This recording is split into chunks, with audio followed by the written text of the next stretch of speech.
they're up, they're down, they're in, and often they're out.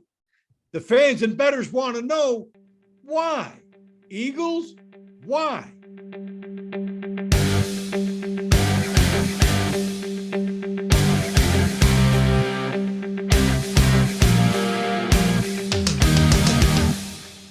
Hi, everybody. Welcome to Why Eagles Why. This is Dave Bontempo in the aftermath of the Eagles' debacle against the Las Vegas Raiders and previewing the Detroit Lions game. This is the show that is the weekly blood pressure pill for the Philadelphia Eagles.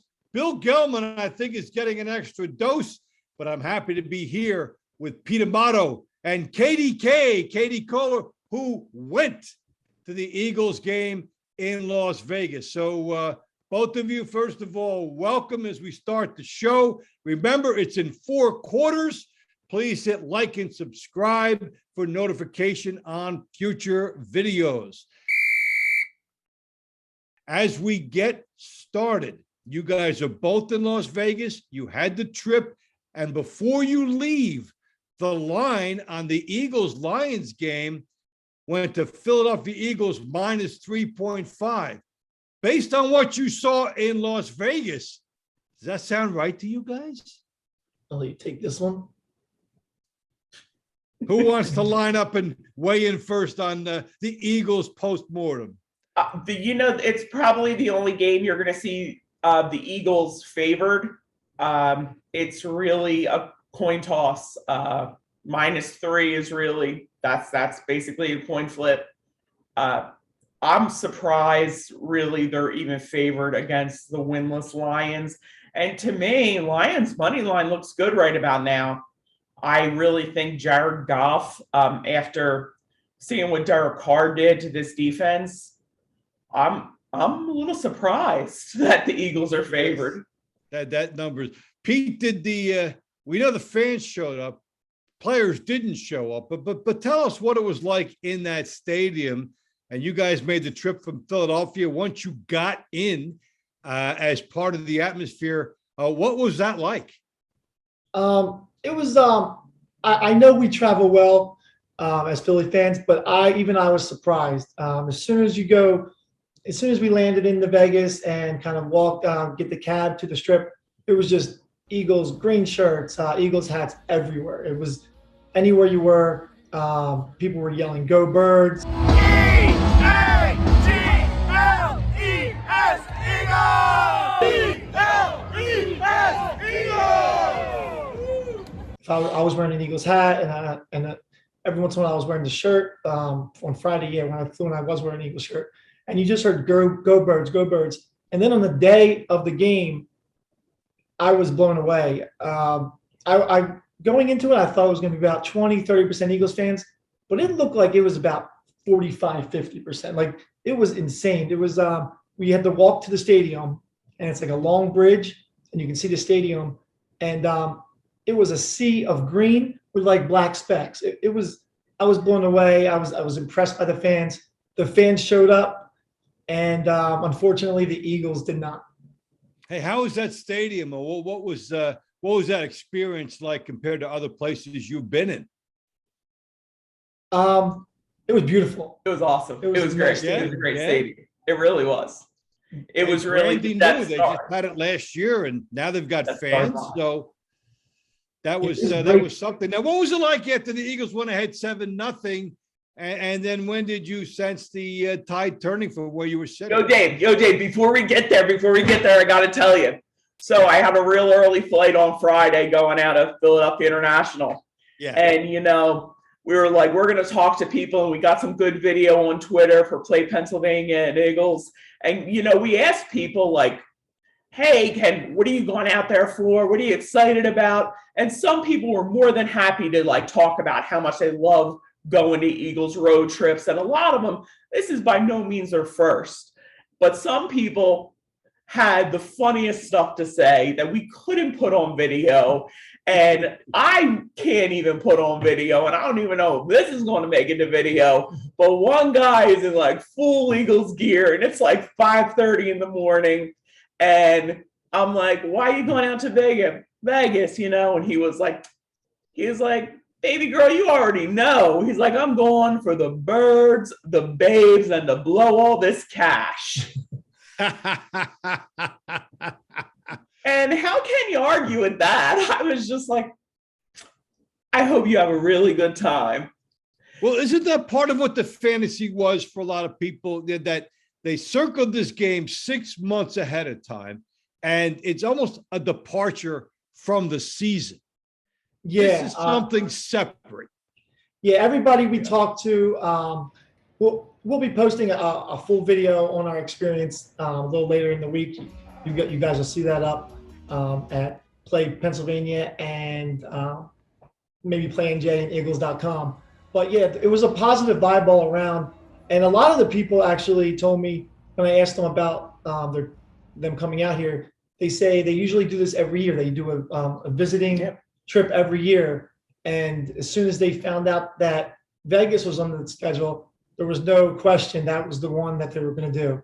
So I think people already were expecting to go and travel, but once they heard Vegas, it was no question. And those trips usually came with an ultimatum. They usually came with an ultimatum. They were like, as soon as I saw this trip was coming, I said to my buddies, we're going, and I don't care if you're coming or not. Mm-hmm. And, usually everybody was in. So it was definitely something that was like, there was no doubt that this was the game that was circled on schedule for a lot of fans. Yes. Now, where you guys were staying, were there a lot of Eagles fans there too? Did you get to sense the atmosphere in the hotels? I mean, because if you do, then it's really like traveling with the team when you get that many people around. It was definitely like traveling with the team. There was tons of Eagles fans. No matter what part of the strip you were on, if you're walking the strip, if you're in a casino, you just constantly heard from like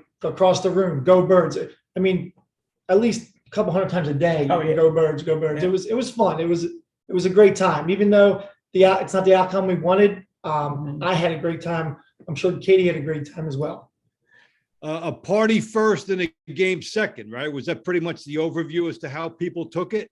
Yeah, last week, Dave, on the show, I told you that people should go out to enjoy Vegas. Don't go for the game, because given any chance, the Eagles will ruin it. And being a lifelong Eagles fan, aside from Super Bowl 52, the Eagles basically are known to do that. And that's why the show is called Why Eagles. And that's why the show is called Why Eagles Why. Yes, aptly named. Now, did you guys get a chance to go experience the sports books too while you were there? I mean, this is the birth of legalized sports gambling, and all of this that preceded what we have today. Did you get a chance to savor that in anticipation of the game? And what was that like? I'll take this one. Yeah. So Dave, at Play Pennsylvania, I've done a few stories on Wayne Kimmel. He's the founder of 76 Capital that's based in Conshohocken. And he is an investor in Veasan, which has a studio at Circus Sportsbook. Yes. Circus, and he was so kind to give us, Pete and I, a tour of Circus Sportsbook, and right outside of Circus Sportsbook is Stadium Swim, which is basically, for me, and I think a lot of sports bettors, it's heaven for sports bettors. If you get the chance, go. It's probably the only other place other than a stadium that I would have wanted to watch the game. It's pools and big screens to watch games all day, bar, food, cabanas. Mm-hmm.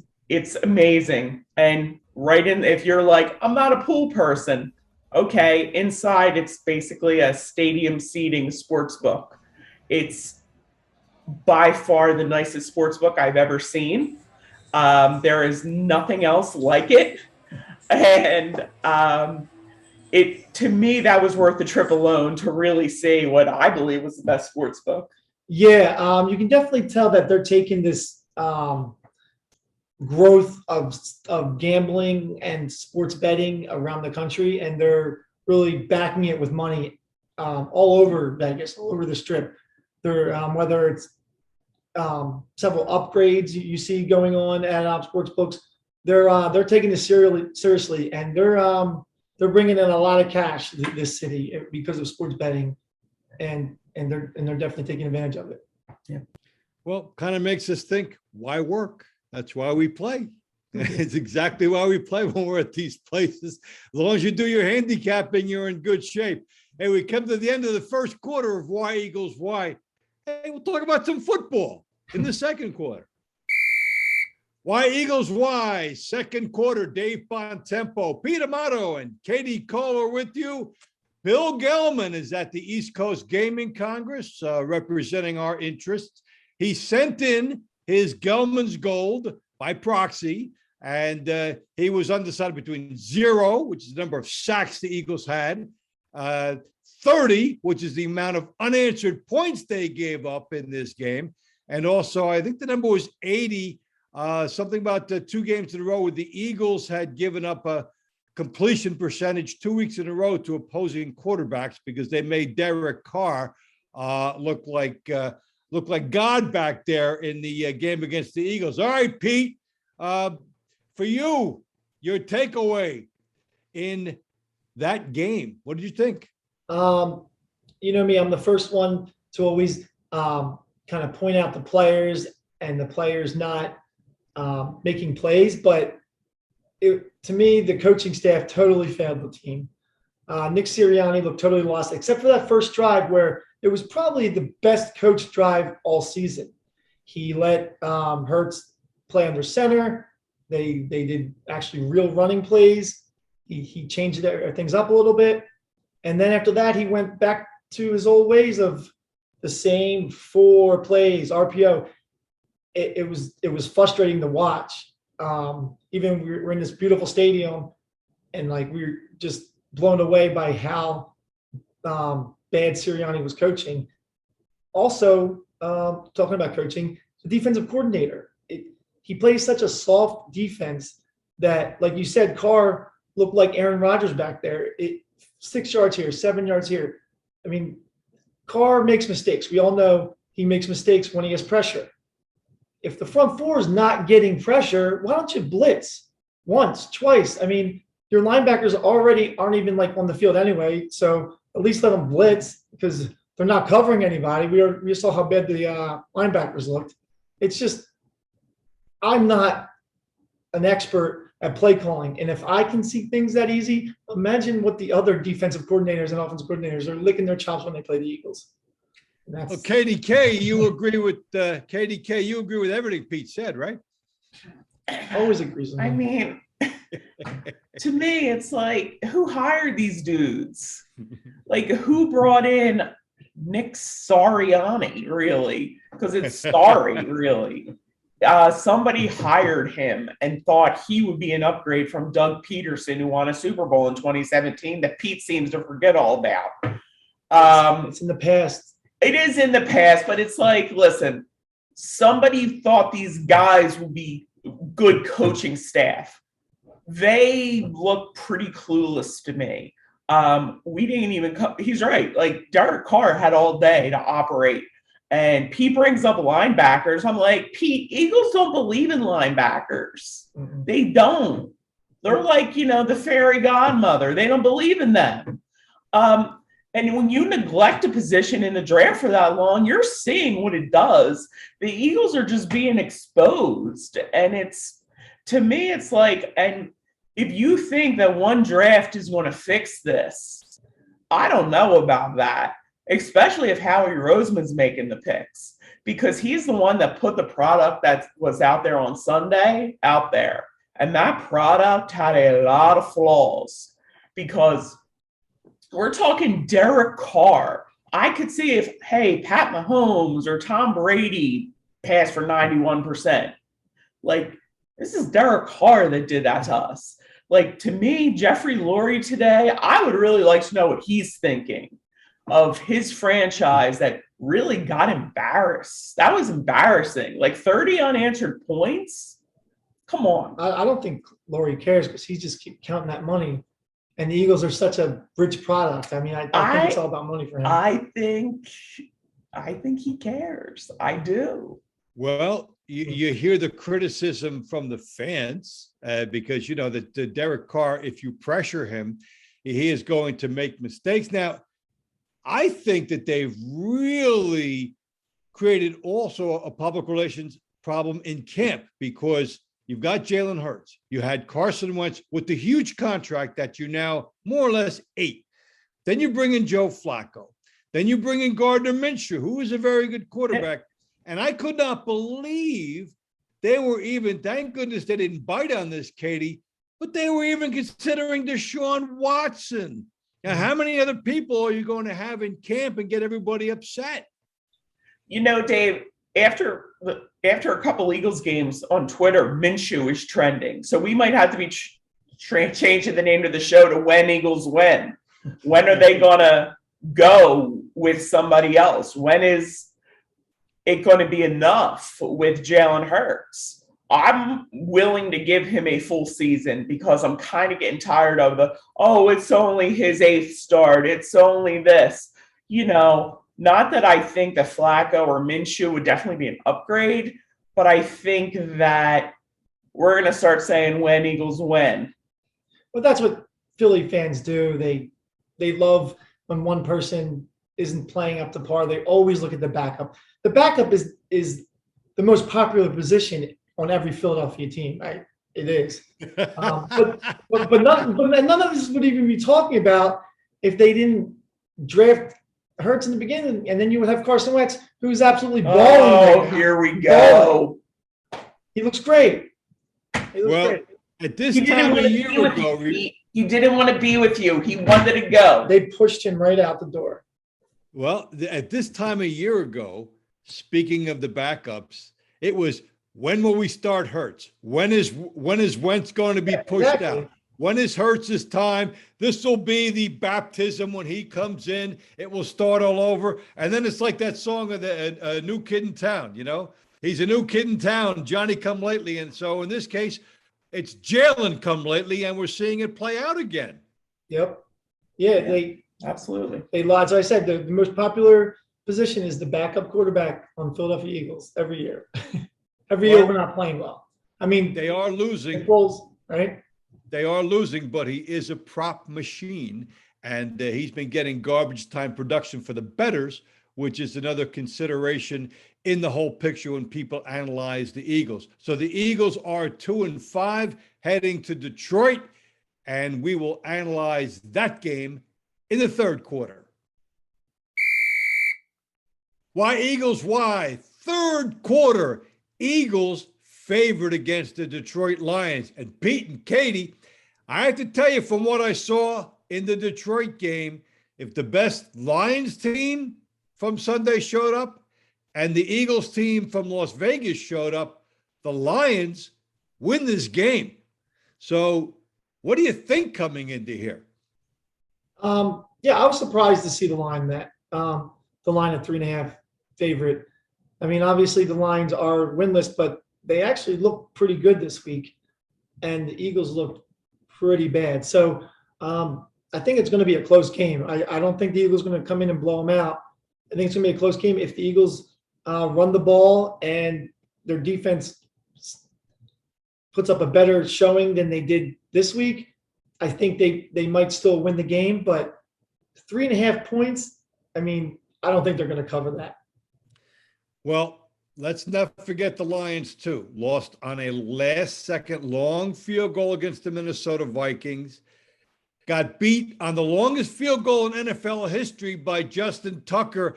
It actually hit off the crossbar, went up, and then over, sealing their fate. Now, at some point, a team is going to put a hurting on somebody else. They're due to put everything out for an opponent at least 1 week. And Katie, as I look at the Lions, they've got to be pointing to the Eagles and saying, this is our chance. Oh, yeah, absolutely. And you know what, Dave? I kind of feel like I'm tired of hearing the Eagles, and I know it's all media spin when they say, not that I'm in the press box, I'm a woman. I don't know if they let women in there. I probably shouldn't say that. Many women in there, whatever. I what you hear from the Eagles is we're so close. We're so close. I'm tired of hearing that. It's such a cliche. It's like me saying, oh, I'm going to start my diet next week. I mean, they don't look close, do they? They really don't. And to me, the Lions, I really think that I don't see them going 0-17. I just don't. I think the Eagles, if they're looking at this like, oh, we're going to win next week, it isn't a winnable game for the Eagles. I think it's a spot that they, with how sloppy they've been playing and the predictable offense and no pressure on the quarterback against Jared Goff, it's a game that I think that if they lose, you're going to start to see fans really demand Nick Sirianni get fired. They were already saying leave him on the tarmac out here. You're going to see fans saying bench Jalen Hurts. You're going to be saying put the defensive coordinator back in preschool. It's really going to get heated if they lose to the Lions. Yeah, I totally agree. I already think it is heated. So I think it's going to get ugly. Would be the word. Yeah, it's going to get ugly. It's going to get like Chip Kelly era. Yeah, like that's it. This will elevate. We're going to go to 0-10 real fast if you lose to the Lions. Well, in case people did not see some of the exciting things the Lions did, first of all, they were leading the Los Angeles Rams in the fourth quarter. They scored on a 63-yard pass to DeAndre Swift, so keep that in mind for betting targets. And then they had nothing to lose. It's 7-0. They go for an onside kick, and they get it. Oh, they did it right? They did it right.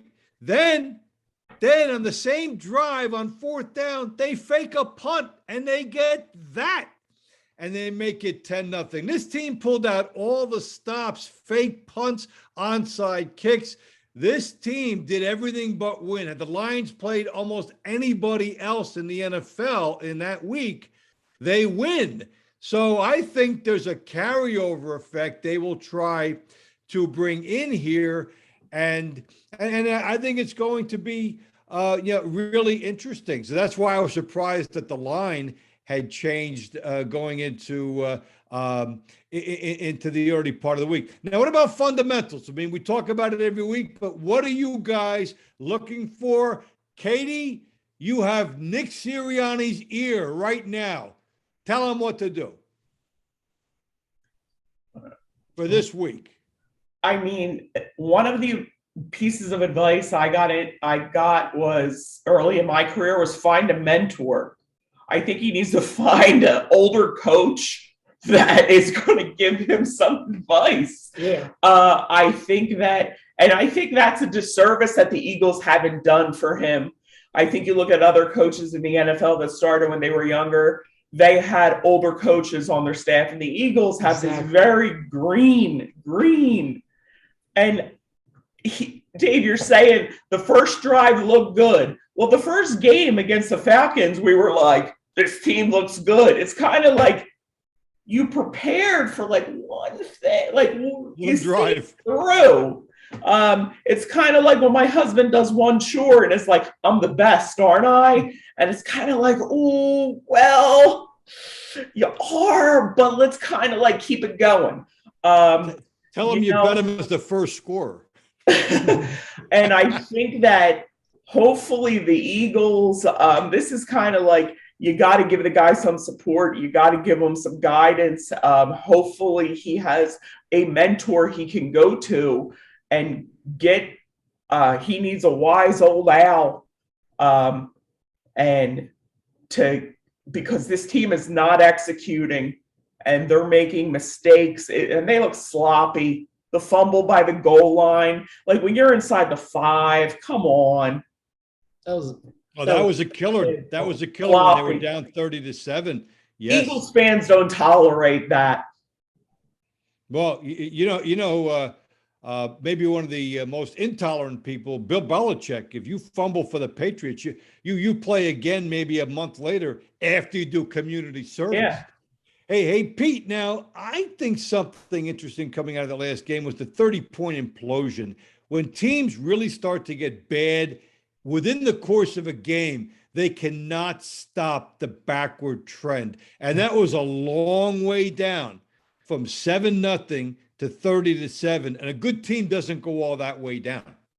Pete was so mad. No. It was like a snowball effect. And the worst thing is, like, I saw it coming. Like, you just, on that, it all started with the one drive where they got them the third down, they stopped them, but there was a penalty on the Raiders. The Raiders punting team was actually on the field ready to punt, and for some reason Sirianni accepts the penalty, so it's 3rd and 15. Before the play even happened, I looked at Katie and I was like, they're going to get the first down, because why would you accept the penalty? I wouldn't even take his bet. He tried to bet me. Yeah, like, why would you accept the penalty? The Raiders punting team is on the field ready to punt, and of course, what do you know? Yeah, they get the first down.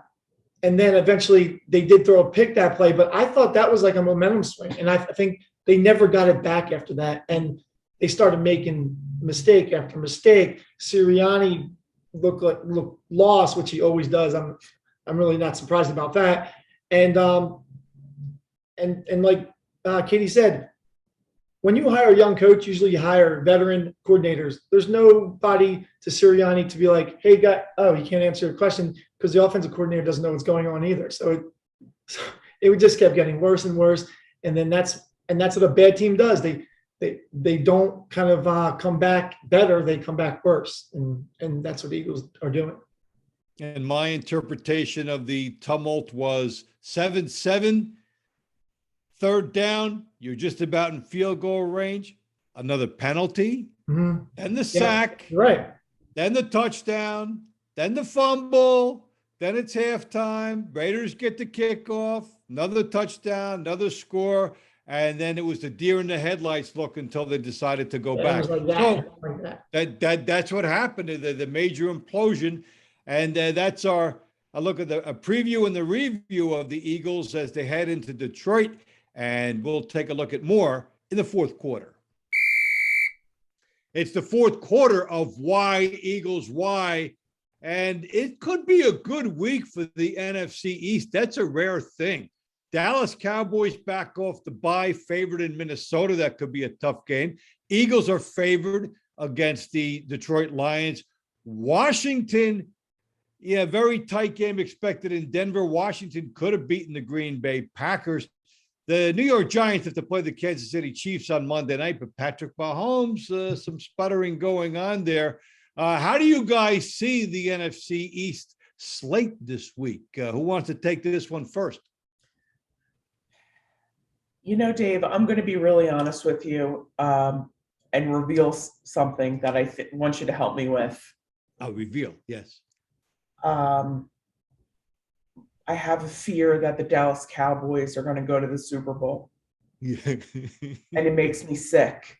It does. It makes me sick. And I don't know if it's because the NFC East is so bad and I've watched really crappy Eagles football. But I'm really worried that they're going to go to the Super Bowl.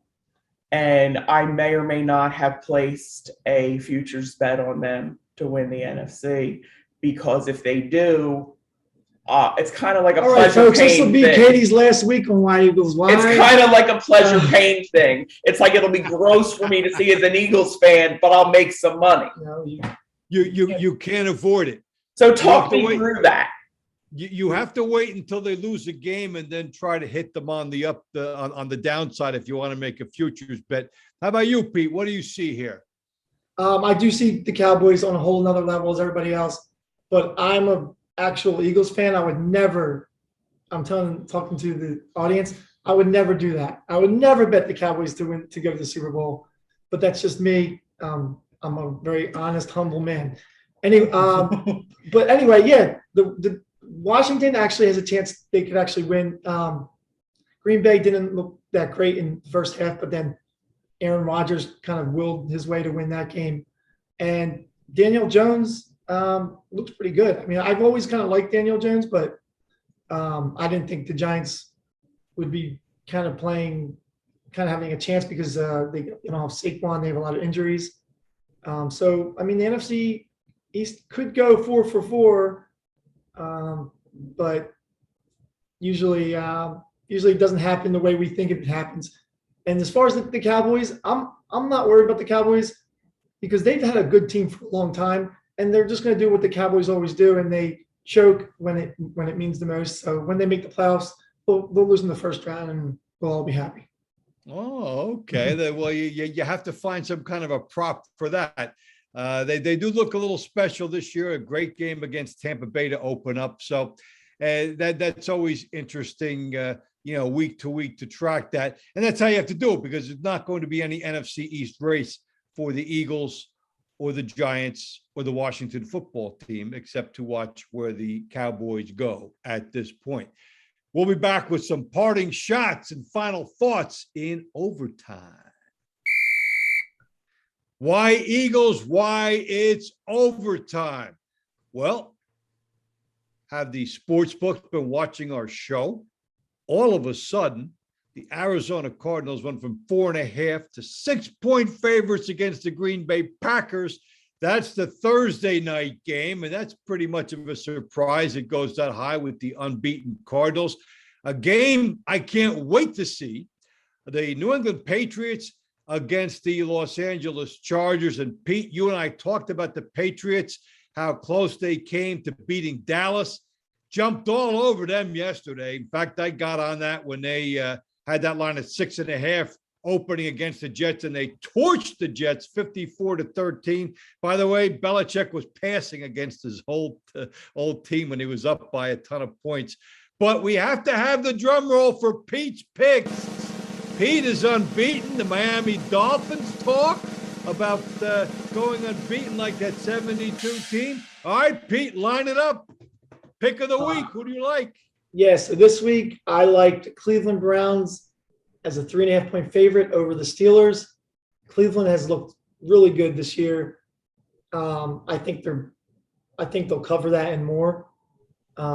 They've just looked really good, and the Steelers are not the Steelers of old. They're in rebuilding mode, and they're kind of lost as a team. So I think Cleveland Brown.